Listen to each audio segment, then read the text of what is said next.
رقية، سمعتي عن الزلزال اللي صار بالمغرب؟ اي والله سمعت عن زلزال المغرب وانطيت منتدى عن هذا الموضوع. المهم الله يحفظهم ويحمي المغرب. اللهم امين يا رب العالمين. اقولك رقية، صدق انت رحتي عند طبيب الاسنان؟ اي والله رحت ويا ليتيني ما رحت له. عموما يا رقاوي، نشوف اخبار اليوم. اوكي ماشي، لان انا اشعر بالملل.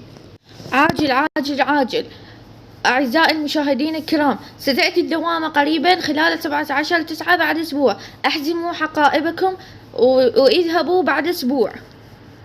إيه، حتى ما حسينا بالإجازة؟ معقولة قلب الدوام؟ أخيرا راح أجي منها، وأخيرا راح تجي الدوام. أنا كلش متحمسة. رقية شلون تفرحين؟ ترى انت عندك وزاري وسادس انت بعدين. أنا ما متحمسة على مود الوزاري، بس متحمسة على مود أصاد قناة جدد وأقابل معلمات جدد. والحلو أكثر إنه إحنا ممكن راح ينقلونا بمدرسة جديدة. أوكي رقية، أنتي احكي للبقية وأنتي احكي للبقية حتى نحكي بهذا الموضوع. ماشي راح أحكي. يونا، تعرفين شنو اليوم؟ ها رقاوي، يلا احكيلي شنو المناسبة؟ أكيد مفرحة مو؟ رح تيجي الدوام يا يونا 17/9، يعني بعد أسبوع. معقولة رح تيجي الدوام؟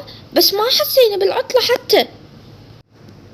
أنا أعرف يا يونا، وحتى مريم همينة ما حست بالعطلة. مريم تنزلين ويانا نحكي للبقية. ماشي.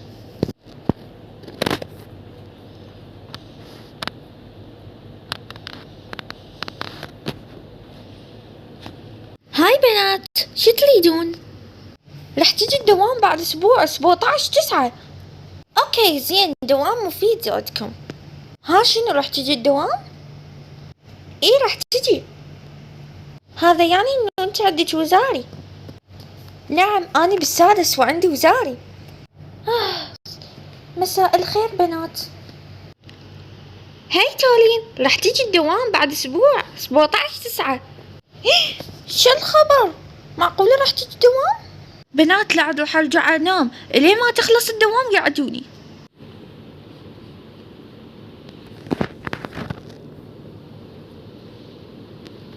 كلنا عرفنا إنه راح تيجي الدوام، وأني قلت لكم عنه سابقا،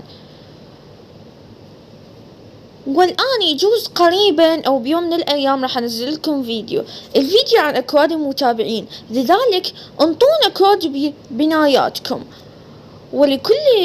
ولكل شخص بالمغرب وصار به زلزال فالله يرحم كل الأموات، والله يشافي كل مصاب، والله يحمي أهل المغرب. ولا تنسون اللايك والاشتراك بالقناة وتفعلون جرس الإشعارات حتى يوصل كل جديد. يا حبايبي الحلوين، لكل شخص أو كل طالب وزاري مثل رقية فالله ينجحه ويوفقه بدراسته وبحياته، وإن شاء الله تصيرون دكاترة ومهندسين.